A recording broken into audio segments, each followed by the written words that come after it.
Nah, yang saya ini kan adalah itu tadi, jadi mungkin jangan dilihat marah-marah. Yang waktu kemarin itu berita yang dilihat marah-marahnya. Betul, itu akhirnya kan?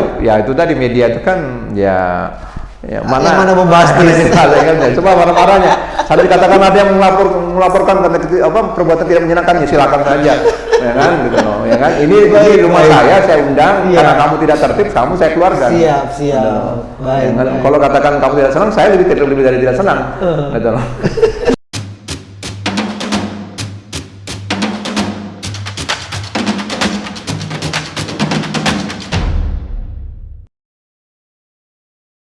Selamat datang kembali di podcast Media Digital Kepulauan Riau. Senang sekali kita dapat kembali berjumpa. Pastikan teman-teman semuanya untuk mendukung kami di podcast MD Kapri. Jangan lupa untuk subscribe, kemudian share, like, dan juga boleh berikan komentar. Jangan ragu untuk berikan saran dan juga mungkin ada usulan-usulan siapa tamu-tamu kita yang akan hadir untuk duduk bersama saya di podcast MD Kepulauan Riau. Saat ini kita bersama dengan Ketua Kadin Batam, Jadi Raja Gogo. Sudah terlihat di sini ada tabah jujur setia, tentunya podcast dengan orang nomor 1 di Kadin Kota Batam, tentunya dengan Ketua kita Jadi Raja Gogo. Selamat datang di MD Kepulauan Riau. Selamat datang juga, terima kasih atas undangannya yang luar biasa di Media Digital Kepulauan Riau. Baik, sama-sama nih Ketua. Baik Ketua, pertama mungkin kita kan baru saja nih lewati pandemi. Bagaimana Kadin melewati pandemi ini, Ketua? Ya, saya kira pertama kita mengalami hal yang sama ya, hampir 2 tahun lebih kita mengalami sama, tidak ada satupun kegiatan ekonomi yang tidak terganggu ya. Aspek-aspek ekonomi, aspek-aspek kehidupan, aspek-aspek sosial terganggu. Aspek religi juga bahkan. Religi juga semua terganggu ya. Kita dihadapkan dengan sebuah keterbatasan ruang gerak ya. Siap, tapi alhamdulillah atas ya mungkin ya, ridho daripada Tuhan dan semua kesadaran kerjasama dari seluruh stakeholder, kita bisa melalui pandemik ini, sekalipun memang saat ini masih ada ya, masih ada, tapi mungkin ya lambat laun tapi pasti bahwa kekebalan tubuh kita semakin lama mungkin semakin baik. Semoga juga diikuti kekebalan ekonomi ya. Ya, itu dia bahwa Kadin juga bekerja sama dengan pemerintah ya, bahwa menangani pandemi ini tidak bisa sendiri pemerintah, dari seluruh stakeholder, masyarakat secara umum, khususnya kami juga dari Kadin bekerjasama dengan pemerintah. Kayak ada istilahnya kemarin itu vaksin mandiri ya. Vaksin mandiri ini yang diinisiasi oleh Kamar Dagang Industri di pusat Jakarta, kemudian kita langsung sampai ke daerah. Setiap perusahaan melakukan secara mandiri untuk vaksinasi tenaga kerjanya di setiap perusahaan, dan sekarang sudah bisa berjalan. Masyarakat sudah mulai semua sudah divaksin, kekebalan tubuhnya, kesehatannya, mudah-mudahan nanti pelan-pelan lambat laun kegiatan ekonomi bisa kembali seperti semula. Dampaknya semakin berkurang ya, Ketua. Baik Ketua, apa sih yang menjadi perhatian sektor yang menjadi perhatian Kadin ini setelah pandemi berlalu ini? Karena sepertinya kan setelah turun kemarin karena pandemi kan ada beberapa nih yang terlihat potensial. Ini apa yang menjadi sektor-sektor apa nih yang dilihat ataupun dipandang Kadin akan jadi primadona baru nih setelah pandemi terlewatkan nih, Ketua? Ya, pertama memang bahwa masyarakatnya dulu yang sehat ya. Setelah masyarakatnya sehat, maka dengan sendirinya ekonomi akan berjalan lagi, akan sehat. Siap. Karena kalau masyarakat tidak sehat, maka ekonomi tidak sehat. Maka dari itu kemarin kita Kadin bersama-sama dengan pemerintah fokus bagaimana menangani pemulihan kesehatan ini di masyarakat, sehingga masyarakat mendapatkan kekebalan tubuh dan bisa melakukan aktivitas.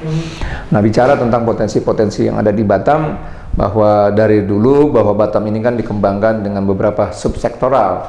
Pertama adalah industri manufaktur ya, makanya banyak industri manufaktur ini, kawasan-kawasan industri ada di Batam, ada sekitar 90-an lebih kawasan industri di Batam. Dan ini kan kawasan-kawasan industri yang menampung padat kerja dan padat modal. Nah, yang kedua adalah industri shipyard, galangan kapal, offshore. Ini juga industri yang primadona, ini juga padat modal dan padat kerja.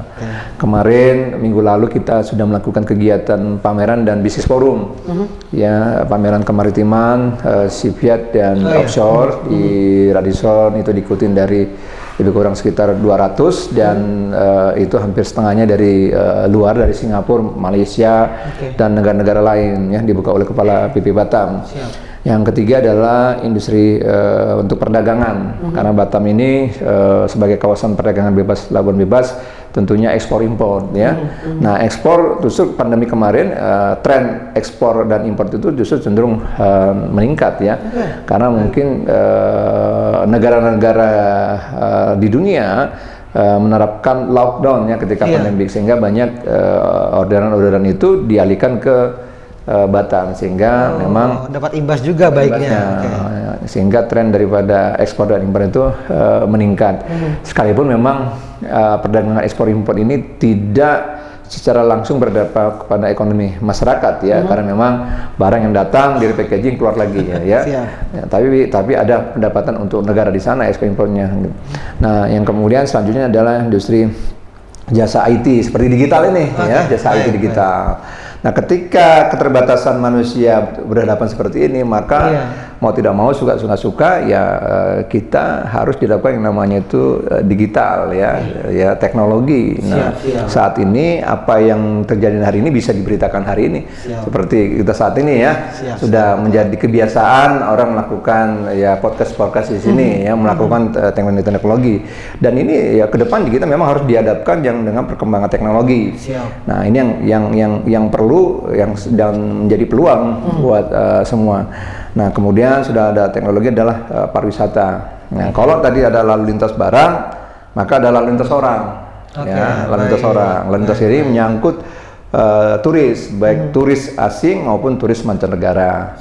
Nah, Batam, turis lokal maksudnya, Batam sendiri, kita ketahui sebelum pandemi ini memberikan kontribusi turis asing itu minimal 1 juta, 1,2, 1,5 turis asing, ya. Nomor 3 kalau nggak salah, ya, nomor 3 setelah Jakarta dan Bali, ya, karena memang kita di daerah border, daerah perbatasan, ya, sekalipun memang 1,2, 1,5 ini kalau di breakdown, ya, mungkin ada yang turis beneran, ada yang memang bisnis, hubungan kerja sama, ada juga mungkin kegiatan olahraga, ada kegiatan misalnya keluarga, gitu loh. Jadi inilah yang katakan lalu lintas orang. Yang kemudian yang Nusantara, pernah Batam ini kunjungan wisatawan Nusantara itu sekitar 5 juta. Ya, 5 juta. Kenapa wisatawan Nusantara ini? Karena memang Batam sebagai destinasi kegiatan MICE. MICE itu meeting, insentif, conference, dan exhibition. Nah, ini industri MICE ini kualitasnya bisa 3 sampai 5 kali lipat, gitu loh. Kualitasnya itu artinya long of stay-nya, jangka waktu tinggalnya. Misalnya biasanya kan kegiatan itu kan pameran atau forum itu kan bisa 3 hari 4 hari. Kalau 3-4 hari, dia pasti hadir 1 hari sebelumnya. Berarti tambah satu lagi dan pulang setelah 1 hari setelahnya. Kalau 3 hari tambah satu bisa 5 hari. Nah, ini kualitasnya kan berbeda dengan turis yang biasa, mungkin weekend datang kan ada kegiatan, gitu, ya. Datang Sabtu, pulangnya mungkin Minggu atau Senin pagi. Nah, ini 5 hari. Kalau 5 hari bisa dihitung. Misalnya tinggal di hotel paling murah misalnya 500 sampai 1 juta. Makan minum dia 500-an, 1,5 misalnya. Kemudian transportasi misalnya sewa mobil 500-an, sudah 2 juta, lain-lain 1,5. Bisa dikatakan, bisa ya 1 hari 1 orang menghabiskan 2,5 sampai 3 juta. Kali 5 kali berapa orang? Baik. Nah, kemudian apa dapatnya? Orang tinggal di hotel pasti ada pajaknya. Makan di restoran ada pajaknya. Kan? Kemudian tadi transportasi, sewa mobil. Kemudian orang misalnya ada oleh-oleh dan segala macam. Jadi dari hulu ke hilir orang mendapat rezeki. Nah, ini ada multiplier efeknya jelas, betul. Jadi inilah, ya, yang pulang-pulang kegiatan masyarakat tentunya yang Kadin berinisiasi bagaimana mendorong agar pemerintah. Satu hal yang paling penting adalah ketika memang ini sudah membaik, salah satu yang tidak kalah penting adalah pelayanan dari pemerintah yang menyangkut perizinan, ya, perizinan berusaha. Baik. Karena ada buat kita Kadin mendorong ada 3 hal terkait investasi dan investor. Pertama menyangkut security, keamanan. Nah, artinya apalagi menjelang tahun-tahun politik ini ya. Saya baru mau nanya tadi itu. Keamanan, tingkat keamanan ini ya, misalnya ya seperti di Batam ini kan banyak misalnya termasuk juga misalnya terkait demo-demo buruh. Nah itu menyangkut keamanan. Ya, kebijakan-kebijakan publik yang pengaruhnya langsung. Jaminan keamanan. Nah kemarin dari Satgas Percepatan Investasi ya di pusat kemarin dari yang tergabung dari pihak pemerintah, kemudian kepolisian, kemudian Kejagung. Nah ini menjamin tingkat keamanan di Batam. Kedua adalah law enforcement, ini terkait dengan kepastian hukum. Ya, semuanya butuh itu. Kepastian hukum, tadi kepastian keamanan, ada kepastian hukum. Kepastian hukum menyangkut dengan peraturan kebijakan, gitu, ya.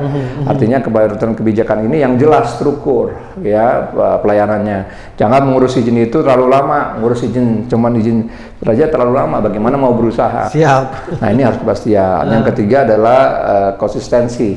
Nah ini konsisten. Nah, yang saya katakan ini ya jangan peraturan berubah-ubah. Kalau pimpinan ganti, kepala ganti, ganti lagi kebijakan. Siap. Nah, ini yang perlu konsistensi ini. Ini yang tidak diinginkan oleh dunia usaha. Siap. Ini yang kita harapkan kita dorong dari pemerintah Kota Batam dan BP Batam untuk terus bagaimana berinovasi lah ya, berinovasi kemudian meningkatkan sistem pelayanan, birokrasi sehingga masyarakat itu dimudahkan lah, karena syogjanya kalau masyarakat produktif dan atau produktivitasnya masyarakat itu tinggi dalam melakukan kegiatan ekonomi, maka secara automatically kan pendapatan daerah pasti akan naik. Baik. Mumpung ketua mention nih pendapatan asli daerah. Betul. Gitu. Tapi sebenarnya gini loh.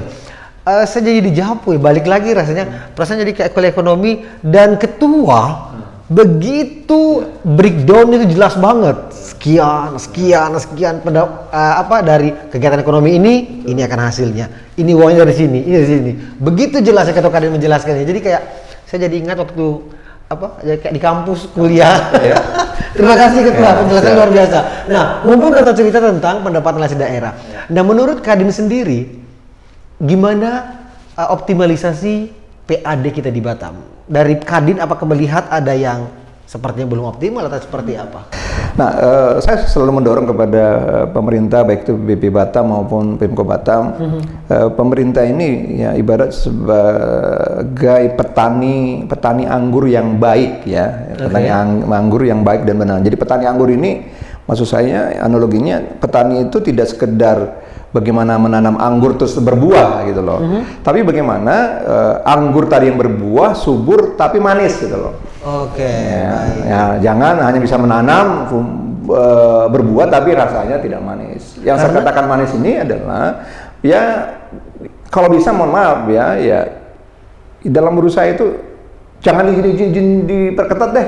Orang berusaha dulu lah. Siap. Ya. Kalau misalnya abang berusaha selesai, ya pendapatannya bagus. Ya kalau saya minta uang dari abang kan gampangnya ya dari kantongnya tersenyum. Gitu. Siap. Nah bagaimana seorang misalnya ya anggaplah misalnya petugas pajak kita ngambil uang dari kantongnya tapi tersenyum juga. Iya, baik. Tapi gini loh ketua, saya agak surprise loh ketua ngomong ini karena RI 1 Pak Presiden Jokowi kan berkali-kali jangan persulit dunia usaha. Nah, ini belum ceritanya gimana? Belum terasa di sini atau sudah terasa tapi masih ada yang kurang? Seperti apa nih? Ya, Pak Jokowi berkali-kali marah terkait pelayanan, bahkan terakhir itu mengatakan peraturan gitu. Ini bukan negara peraturan. Ini bukan negara peraturan. Ya, sampai satu ketika kita terjebak dengan peraturan yang kita buat sendiri. Gitu. Siap. Nah, gimana? Ya, kita mau ngurus warung saja harus izinnya. Ya kan, mau ngurus izin ratusan juta, ya. Mau ngurus izin misalnya IMB, persyaratannya 10. Iya. Ya kan. Mau ngurus persyaratan izin lagi gitu loh. Iya. Jadi jadi ngurus izin ada persyaratan menjadi izin. Iya, betul. Jadi Baik. bisa ngebayangin kita belum berusaha sudah mumet sendiri. Modal udah habis. Iya, tapi kalau misalnya abang buka warung aja warung dulu. Kalau udah rame baru bang. Iya, Ya kan berapa bangku nih? Gimana Iya, bang ini? siap. Kan bisa diurus. Gitu. Iya. Toh hasilnya juga balik lagi ke PAD. Saya kira ya pengusaha itu ibarat seperti air. Ya, Gimana tuh? air itu kan selalu turun kepada titik yang paling rendah. Kan? Oke, Gitu loh. mengalir ke tempat Mengalir yang ke rendah. rendah. Oke, baik. Tapi juga bisa menembus bebatuan dan besi gitu loh ya. Wow, filosofis Ya, ya. artinya ya pengusaha itu tetap patuh gitu. Tapi manakala misalnya sulit ya dia pakai jalan-jalan yang tertentu. Oh, oke, baik. Ya walaupun ya tidak sedikit pengusaha juga yang nakal misalnya yang bikin cepat segala macam gitu loh. Tapi ya itu tadi ya pengusaha ibarat seperti air. Oke, Ya artinya mau dibawa kemana pun pengusaha ini ngikut. Pengusaha akan tetap berusaha, tetapi bahwa ketika aturannya jelas, aturannya baik, semua akan jadi lebih baik, begitu Ketua. Ya betul sekali. Baik. Ketua, tadi saya sempat nanya, ini bahkan dengan Pak Ben juga, tabah, jujur, setia. Balik lagi nih ke Kadin kita, Ketua. Ini kan sebenarnya kan tagline utamanya kan, tabah, jujur, setia. Saya dapat di sini nih jujur, oke, pengusaha jujur. Tabah, setia nih agak, kalau saya melihatnya malah seperti untuk pasangan kita nih Ketua, tabah, jujur, dan setia. Nah, apa yang filosofi yang disampaikan oleh Ketua sebenarnya dari mengacu pada tagline Kadin ini? Jadi kita bicara tentang sejarah dulu ya. Jadi zaman POC dulu, zaman Belanda dulu, zaman Belanda dengan waktu itu belum ada negara Indonesia ya, masih tapi sudah ada perdagangan di sana. Istilahnya bahasa Inggrisnya Chambers of Commerce ya. Chambers of Commerce ini adalah ruang kamar dagang pada waktu itu ya. Nah ini sejalannya sejarah sampai pada titik tertentu bahwa negara perlu satu organisasi dunia usaha. Maka pada pada tahun 1987 pemerintah mengeluarkan undang-undang nomor 1 tahun 1987. Ini tentang keberadaan Kadin ya, Kamar Dagang dan Industri. Jadi Kadin ini adalah berdasarkan undang-undang nomor 1 tahun 87. Nah, kalau ada organisasi atau lembaga yang didirikan berdasarkan undang-undang, maka itu ibaratnya ya sama dengan organ negara. Ya. Misalnya organ negara itu bisa seperti KPK, Ombudsman, dan lain itu kan organ-organ negara. Ya. Nah, lembaga negara, Kadin lembaga negara. Nah, filosofinya karena organ. Nah, kalau kita manusia, organ ini kan bisa tangan, bisa kaki, ya, mata, telinga, segala macam. Yang saya maksudkan ekspresinya bahwa ekspresinya itu refleks gitu loh. Jadi kalau misalnya gatal di pipi kita kan langsung, nah ini ya organ gitu loh. Nah, Kadin seperti itu ya. Jadi bagi negara ini Kadin begitu. Jadi Kadin itu refleks, diminta maupun nggak diminta harus merespon yang menyangkut dengan kegiatan ekonomi. Karena sejatinya part of the body gitu kan. Jadi memang Kadin ini ya memang diperlukan oleh negara sebagai mitra yang sejajar. Ya mitra yang sejajar. Karena ini didikan oleh undang-undang sama kan. Nah, tadi kalau saya analoginya kalau ada Presiden Republik Indonesia Joko Widodo, ada Presiden swasta. Nah, itu Asad Rashid, ketua umum saya. Kalau ada Gubernur Provinsi Kepulauan Riau Ansar Ahmad, ada Gubernur swasta.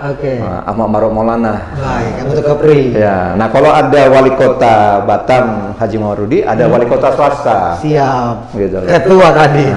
Nah, kira-kira seperti itu. Karena keberadaannya sama. Iya, betul. Bahwa pemerintah daerah, otonomi daerah itu kan undang-undang. Betul. Kadin undang-undang. Level untuk muspidanya begitu. Betul. Bedanya wali kota, gubernur, presiden itu memakai anggaran negara, anggaran daerah, Kadin tidak, gitu loh. Bedanya seperti itu. Ya, jadi Kadin ini sebagai wadah itu berarti tempat ya, wadah organisasi dunia usaha, wadahnya. Kita bukan organisasi tapi induknya. Anggotanya, kalau induk berarti ada anggota, kan ada anak. Anggotanya ada 2. Satu adalah anggota biasa kita sebut. Anggota biasa ini adalah kegiatan usaha yang berbadan hukum. Jadi mulai pelaku usaha UMKM, koperasi, perusahaan menengah, dan perusahaan besar. PMA dan BUMN itu anggota biasa Kadin. PMA juga bisa. Termasuk ya. Nah, kalau ada anggota biasa, maka ada anggota luar biasa. Luar biasa. Anggota luar biasa ini adalah asosiasi himpunan organisasi dunia usaha. Misalnya APindo itu anggota luar biasa kita. Nah, karena asosiasi. Kemudian PHRI, Asita, kemudian RE dan sebagainya. Nah, ini adalah anggota luar biasa Kadin. Nah, tadi ngomong masalah tabah, jujur, setia. Ini memang filosofi daripada Kadin yang dari founding father-nya pendiri dulu. Kalau bicara tabah, saya kira sama kosakatanya tabah. Menjadi pengusaha itu memang harus tabah, harus sabar ya. Harus sabar, ulet menjadi pengusaha ya. Pengusaha itu kan tidak bisa langsung atas. Jadi harus bersabar, harus tabah. Iya, baik. Mulai hal-hal yang kecil dulu. Nah, ini tabah. Dalam kondisi apapun harus kita tabah. Kena pandemi sabar dulu. Harus sabar dulu, memang tabah. Itulah tabah. Siap.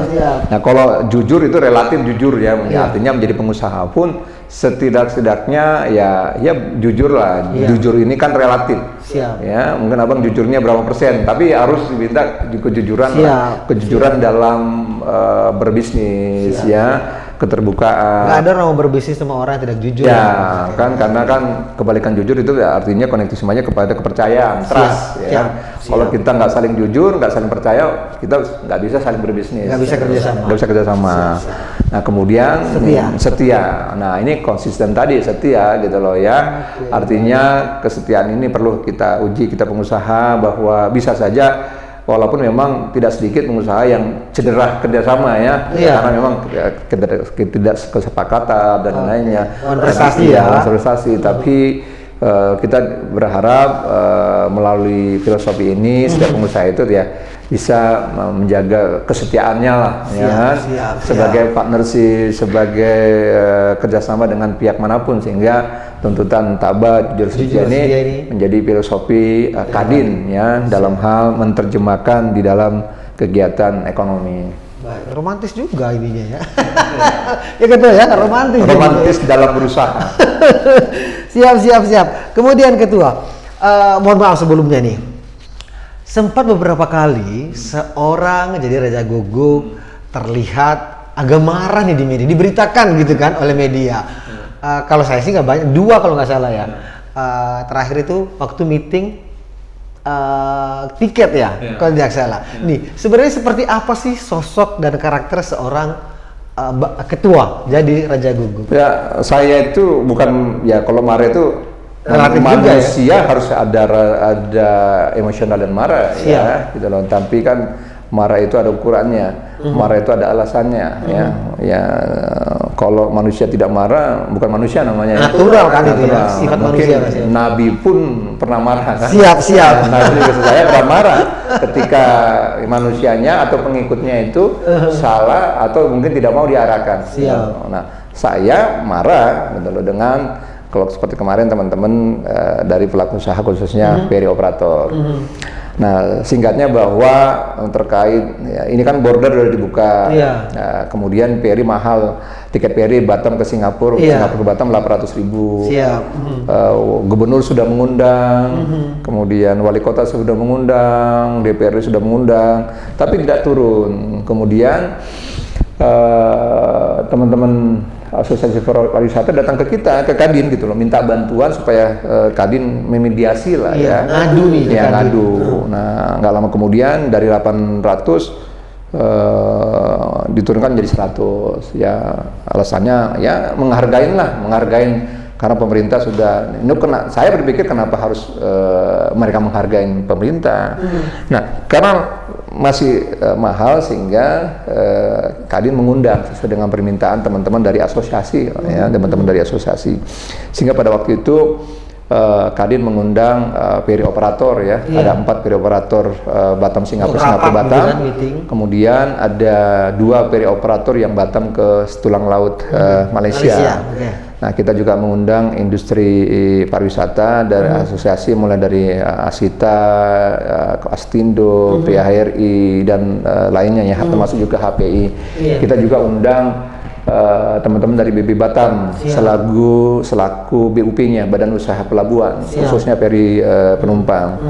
Nah, dalam rapat itu sebenarnya saya ingin mencari pada titik saling menguntungkan.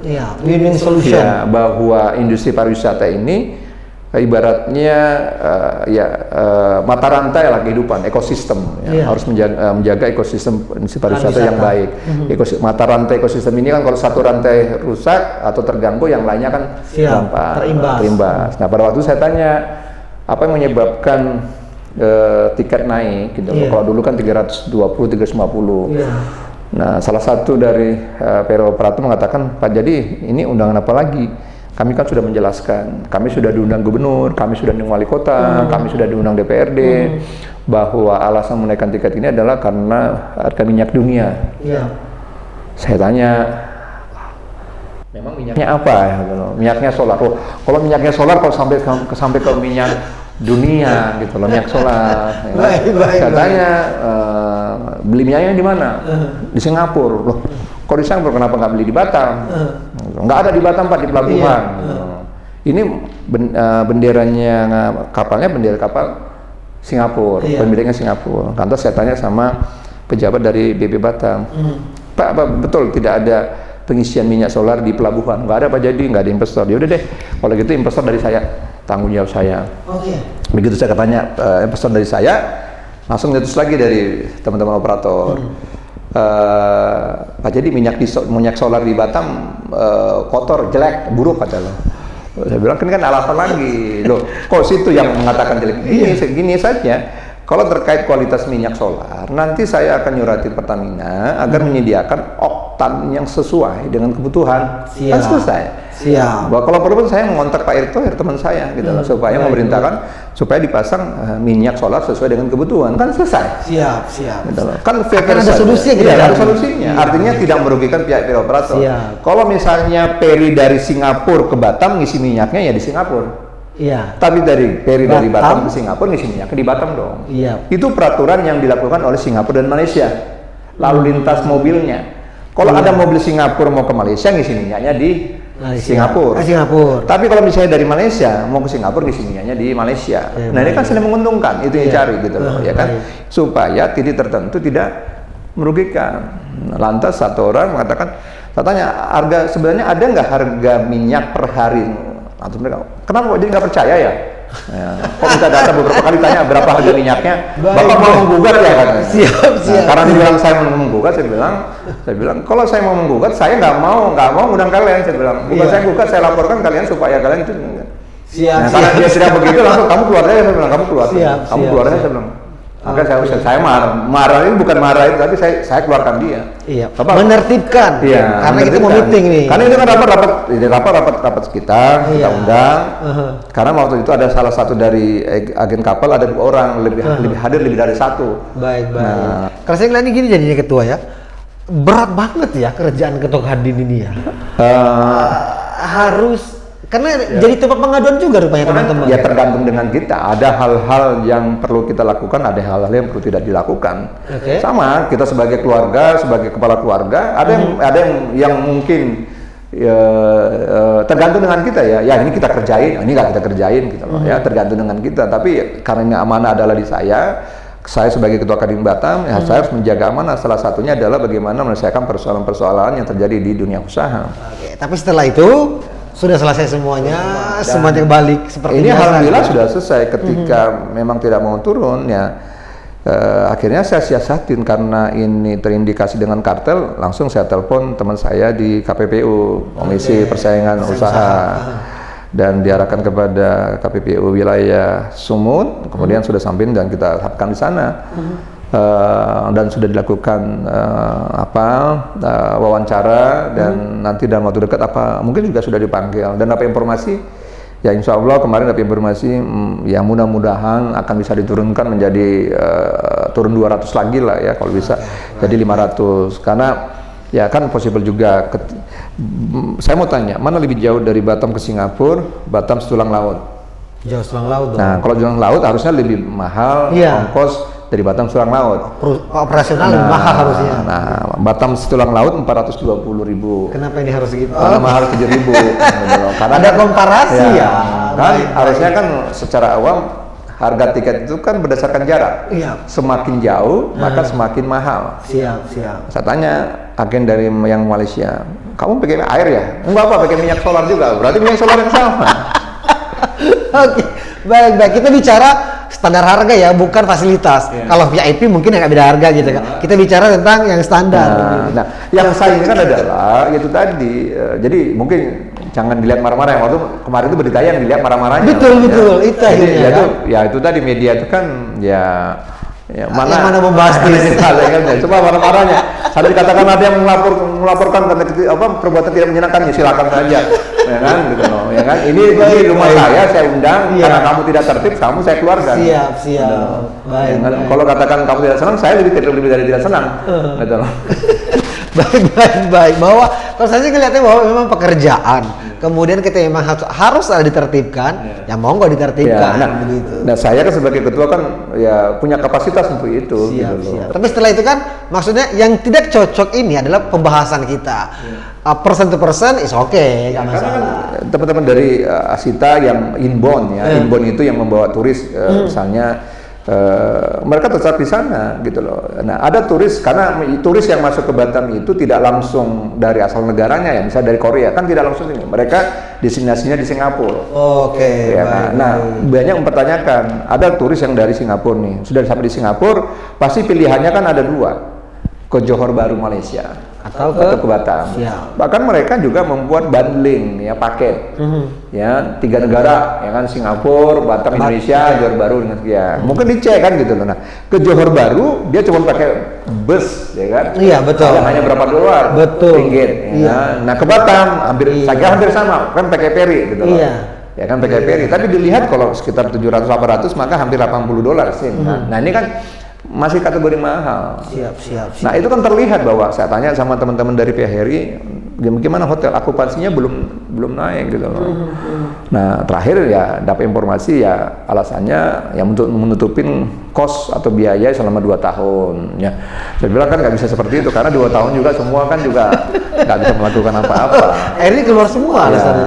Coba ya jangan untung yang di depan lah. Kan masih banyak di belakang ini yang punya transportasi, punya hotel, punya rumah makan, punya lain-lain kan gitu loh. Ya handicraft. Jadi kalau turis datang ke sini kan ya dia tidur di hotel, dia makan di rumah makan, dia pakai transportasi, dia bawa oleh-oleh, kan banyak. Betul. Gitu. Nah, ini yang harus kita ini saya katakan itu rantai ekosistem ekonomi pariwisata. Khususnya pariwisata itu. Luar biasa ya sama ketua kalau ngobrolnya breakdown itu jelas banget ya sampai ke sini gitu. Baik ketua, sebenarnya ini kita balik ke masa kecil. Saya kalau memang tidak memberatkan bagi ketua untuk kita cerita sedikit. Ketua sebenarnya lahir dan besar di mana nih? Saya orang desa, orang desa. Desa di mana gitu? Jauh di Sumatera sana. Saya orang tua saya pegawai ngeri. Pegawai ngeri. Kalau dulu pegawai ngeri kan. Iya. Dulu kan partai atau politik itu kan 3 saja. Siap. Ya. Harus 1 kalau Golkar, PDI dan P3. Betul. Nah, kebetulan karena bapak saya pegawai negeri atau pegawai ngeri, maka di Golkar. Siap. Ya, wajib ya. Ya dulu kepala PDK akhirnya. Kepala Pendidikan dan Kebudayaan PDK. Dulu kan sudah keren zaman dulu ya. Jadi pindah-pindah kan satu tempat. Nah, saya lahir di namanya Air Batu. Air Batu itu kisaran jauh sana itu. Asahan. Sumatera Utara ya. Sumatera Utara. Lahir saya di situ keliling-keliling sampai terakhir orang tua saya pensiun dan meninggal menetap lah sampai meninggal di yang namanya kampung itu Desa Bandar Pasir Mandoge. Nah, Bandar Pasir Mandoge itu antara Kisaran dan Siantar, tengah-tengahnya. Ya, daerah perkebunan. Nah, saya lahir itu di kawasan perkebunan. Zaman-zaman Soeharto dulu kan banyak orang-orang transmigrasi dari Jawa ya. Maka nama saya kan jadi nama Jawa. Bahkan di lingkungan saya dulu waktu kecil banyak orang Jawa. Saya lebih fasih bahasa Jawa dibandingkan bahasa sampai hari ini. Batak ya, bahasa Jawa bisa lah ya. Justru bahasa Bataknya kalau istilahnya pasir-pasir katanya, makanya artinya bahasa Bataknya tidak saya kuasai ya dengan baik, dengan pasti. Ya, bahasa Jawanya jauh lebih ini karena waktu kecil sangat berbaur dengan. Jadi native speaker ini bahasa Jawa. Iya, bahasa Jawa. Nah, di situ. Oke. Ya, Baik, ketua itu tuh sekolahnya di sana juga. Berarti kalau orang tua pindah berarti ya harus pindah. Pindah, ya kan.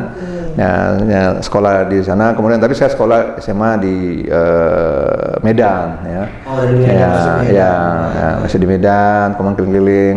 Sempat di Jakarta, sampai di Batam. Bahkan Batam dulu saya kerja juga dengan Pak Kris Wiluan ya, Citra Group. Citra Group ya, tahun 90-an 2000 ya, 2000 saya di Peri Nongsa Pura dan Nongsa Point ya. Pariwisata ya, pariwisata ya. Nongsa Pura Point kita menghandle peri yang dari Singapura, dari kalau di Nongsa Pura kan dari Tanah Merah ya. Iya, betul. Saya menghandle itu, kemudian saya menghandle kapal-kapal yacht di sana untuk menghandle dokumen bersama dengan CIQP. CIQP itu custom, imigrasi, karantin segala macam. Jadi kalau mengenal dunia ya kemaritiman, laut itu ya pariwisata memang ada di sana saya benar. Baik. Kalau kita cerita lagi, balik lagi ke itu ketua, ke keluarga sedikit.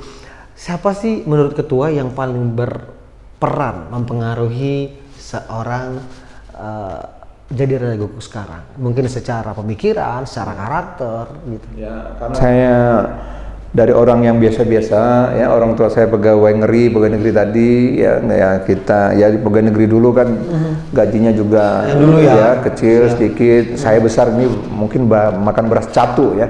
Apa tuh? Beras catu itu beras pemerintah ya. Oke. Raskin gitu. Ya, hampir mendekati raskin. Jadi siap. raskin ya. Kemudian saya ke Batam. Ya, dulu saya pernah mau masuk Akpol juga, Akademi Polisi ya. Tapi ya sempat minat, tapi mungkin ya Tuhan nggak jurukan saya ke sana ya. Ya, jadi masuk saya ke Batam, kemudian saya di Nongsa Pura. Habis itu saya berpikir ya saya bentuk namanya perusahaan Batam Promo Indonesia ya. Kegiatan itu mengadakan ya sebangsa event organizer, MICE lah, meeting, insentif kongres dan exhibition pameran ya. Sampai Batam saya tetapkan sebagai kota MICE ya, waktu tahun-tahun 2000-an ya. Begitu saya bicara MICE, Batam sebagai kota MICE, semua bicara tentang MICE ya, untuk launching pariwisata. Saya sudah di situ dulu buat pameran, dulu di top 100, dulu di Batam Center ini ya One Mall ya. Wah, itu dulu apa namanya? Maimat namanya. Maimat, betul. Bahkan jam seperti itu dulu di Matahari juga zaman Bu Margaret ya. Di depannya ada Barata ya, Matahari apa pakai? Ya, Barata. Ya, mulai udah lama sekali lah ya. Tahun 92 itu saya di situ. Nah, kalau siapa yang ini saya menginspirasi adalah ya namanya pengusaha yang sukses di Batam, namanya Pak Johannes Kennedy. Aritona beliau ya, karena beliau juga dari bawah ya, dari pengusaha kecil, seorang kontraktor, merintis ya, orang kontraktor ya mungkin momentum beliau lah ya, kerja keras sampai sekarang. Bahkan di Kadin juga saya kan ngikutin beliau bisa dikatakan ya guru saya, mentor saya, ya banyak yang saya banyak belajar dari dia lah bagaimana menjadi. Saya sering ikut ini gitu beberapa kali ikut pelatihan pengusaha gitu bahasanya kan. Seberapa penting sebenarnya mentor dalam usaha kita gitu? Ya, mentor itu kan ibaratnya sebagai guardian kita lah ya, yang mengarahkan ya. Ya artinya mentor itu kan sesuatu orang sosok yang mumpuni, yang berhasil ya sebenarnya, yang bisa layak kita contoh lah ya. Jadi setiap pribadi kita memang seyogianya harus memiliki mentor supaya mau jadi apa kita terukur ya, terukur. Bahkan saya sampai saat ini kan saya di Kadin juga karena memang dimentorin ya kan, ya diberikan banyak advice arahan dari Pak Johannes Kennedy gitu loh. Ya, di Kadin dulu saya juga dari yang kecil, saya dari jabatan wakil komite tetap, yang paling terendah itu wakil komite tetap. Wakil komite tetap, kemudian menjadi ketua komite tetap, kemudian menjadi wakil ketua segala macam. Tidak gujuk-gujuk ya. Ini udah kader ini. Dan saya menjadi ketua Kadin Batam ini yang ketiga kali, 2 kali saya maju, 2 kali diminta mundur. Diminta mundur. Satu ketika Bu Nada Paja Soraya. Betul. Saya mau maju waktu itu di pesta, waktu itu Bu Nada Paja Soraya menjadi calon wali kota Batam. Oke, baik. Nah, itu ya. karena kalau saya maju dia tidak menjadi ketua Batam lagi, ya apa namanya, maklimnya akan berkurang lah, sehingga ya Pak Johannes Kennedy meminta saya mundur lah. Pada waktu itu saya nggak mau mundur gitu loh. Banyak teman-teman minta saya supaya mundur, ngasih kesempatan kepada Bu Nada Bajasaraya. Saya nggak mau. Mereka tahu bahwa hanya Pak Johannes Kennedy yang bisa menyuruh jadi lebih mundur. Jadi saya mundur pada waktu itu. Baik, nginternya langsung nih kayak harus telepon gitu. Kedua, sama ketika saya harus maju lagi, Pak Johannes Kennedy kan menjadi ketua umum Kadin Provinsi Kepulauan Riau. Nah, saya ya diminta mundur lagi sebelum saya maju. Saya bilang saya belum maju, ya artinya ya jangan maju. Nah, akhirnya saya mintalah waktu itu Pak Ahmad Maruf Maulana. Iya. Ya kan, saya bilang Bang sama Bang John, kalau saya nggak maju ya sudah, daripada saya nanti maju mundur, saya bilang ya sudah, kita pilih Pak Ahmad Maruf Maulana untuk masuk menjadi ketua Kadin Batam. Gitu loh. Nah, setelah itu selesai Pak Johannes Kennedy selesai, Pak Maruf selesai, baru saya maju yang ketiga nih. Ya. Sekarang nggak ada lagi. Ya, kemarin maju yang ketiga itu juga kan menjadi ketua Kadin Batam itu. Saya ya nggak serta-merta dikasih gitu loh ya. Saya punya kolega saya pada komite itu ada dua, satu Abdul Rajak, satu lagi Ahmad Tantoso ya. Siap. Nah, mungkin mendengar pada waktu itu sampai ribuan orang ya di forumnya Convention Sumatera Hall. Siap. Artinya segala sesuatu saya dapatkan kemarin itu tidak mudah ya. Karena kalau sudah segala sesuatu kita dapatkan tidak mudah, maka sesuatu itu harus kita jaga. Siap. Sama dengan misalnya ini smartphone iPhone ini. Iya, betul. Untuk mendapatkan smartphone iPhone ini kan kalau hasil kerja kita dan kita harus nabung misalnya 3 tahun. Harus nabung 3 tahun baru dapat ini. Nah, begitu dapat pasti kan handphone-nya harus dijaga. Siap. Ya, kita jaga, kita bungkus karena 3 tahun mendapatkan ini. Ya, nah, terasa perjuangannya. Sebaliknya kalau kita mendapatkan ini dikasih pemberian orang, ya itu nggak apa-apa, tinggal segala macam. Karena ya cuma dikasih orang gitu. Siap ketua. Sama dengan Kadin ini gitu loh. Kok sekarang Kadin bukan? Karena saya mendapatkan amanah dan mendapatkan amanah ini tidak gampang saya dapatkan. Perjuangan sebagai ketua Kadin juga terus dilakukan. Saya katakan sama teman-teman, Kadin ini undang-undang full power. Saya bilang ini sama dengan Anda dikasih senjata pisau, kemudian dibuang di hutan, gitu loh. Ya kan? Di hutan belantara. Ada 2 pilihan Anda hanya memakai senjata pisau itu. Pilihan pertama, dengan senjata pisau itu Anda bisa mencari makanan, umur Anda panjang, gitu loh. Yang kedua yang sebaliknya, karena Anda terpikir akhirnya harahiri kan selesai. Bunuh diri aja jadi. Nah, Kadin ini ibarat senjata dalam tanda kutip, gitu loh. Dikasihkan, diberikan ini dia, silakan. Kalau kamu bisa kembangin. Nah, senjata ini harus bisa multifungsi. Ya, bisa motong daging, bisa motong bawang, bisa motong apapun. Kayu. Yang artinya bahwa Kadin ini juga seperti itu. Baik. Ya, gitu. Terus gini ketua. Selalu saja masih aja ada orang yang tertipu investasi bodong. Menurut ketua, apa penyebabnya? Apa memang gara-gara masyarakat kita semuanya ingin cepat kaya atau gimana nih ketua? Ya, pertama ini kan perubahan teknologi ya. Pertama perubahan teknologi, karena rata-rata kan investasi bodong itu kan menyangkut perangkat teknologi gitu loh ya, berangkat sehingga yang kedua adalah ya itu tadi, seorang manusia kan pinginnya kan instan, cepat, segala sesuatu instan, ya kan, ya, dengan investasi sekian instan, ya, dan itu saya kira tidak hanya di Indonesia, hampir seluruh dunia, ya. Nah kita dituntut lagi ya harus selektif ya, harus selektif. Jangankan ya investasi bodong, ya banyak juga teknologi lain yang kita dihadapkan dengan berbagai pilihan. Seperti misalnya smartphone juga banyak merek-merek itu. Ya tergantung kita memilih yang mana. Yang lebih murah ada, yang setengah murah ada, yang mahal ada, tinggal memilih gitu loh. Nah, itu kembali kepada kita gitu. Perkembangan dunia usaha nggak bisa kita hambat gitu loh. Karena manusia itu kan hitungannya per detik dia berpikir selalu inovasi, kreatif. Itu nggak bisa kita stop gitu loh ya. Perkembangan dunia ini kan selalu terus berubah. Jangankan manusia, virus saja selalu bervariasi. Ada varian baru, ya kan? Jadi jangan manusia yang punya otak gitu loh ya. Delta, kemudian apa lagi? Gitu. Itu hitungannya hanya berapa, Siap. nggak lama kan untuk varian-varian. Apalagi manusia yang diberikan makhluk makhluk yang diciptakan Tuhan yang lebih Paling sempurna ya, kan? paling sempurna. Iya.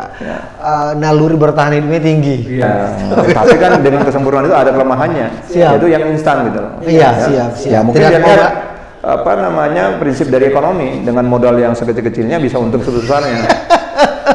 akhirnya rugi banyak. Siap. Ketua, kita udah di penghujung nih Ketua. Kita game sedikit Ketua ya. Ini ada pilihan untuk Ketua nih. Baik dengan Ketua Kadin Batam jadi Raja Guguk, ada beberapa pilihan, silakan dipilih.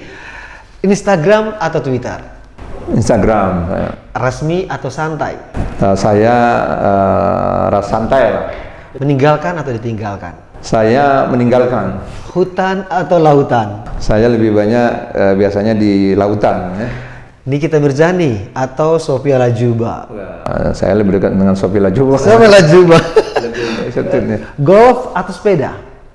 Ini hampir dua-duanya, tapi saya lebih memilih golf. Oke. Jack Ma atau Elon Musk?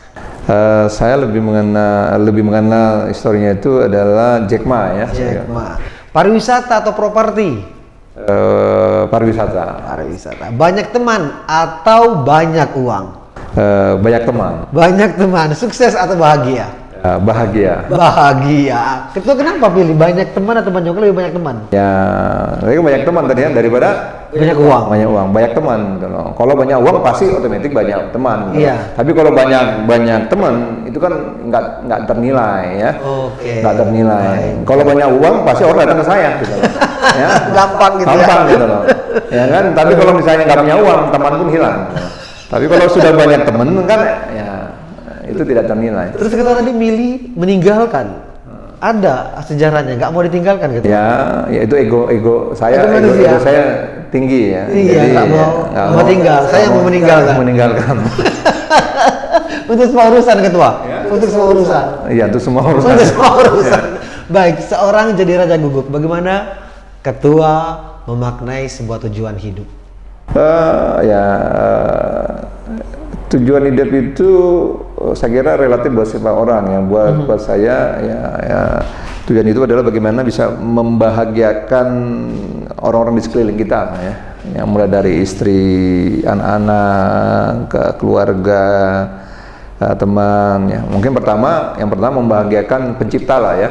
Siap. Membahagiakan yang pencipta ya, hubungan secara vertikal, secara religius kita, kemudian dengan lingkungan kita, misalnya istri, Anak kecil, anak, iya, oke.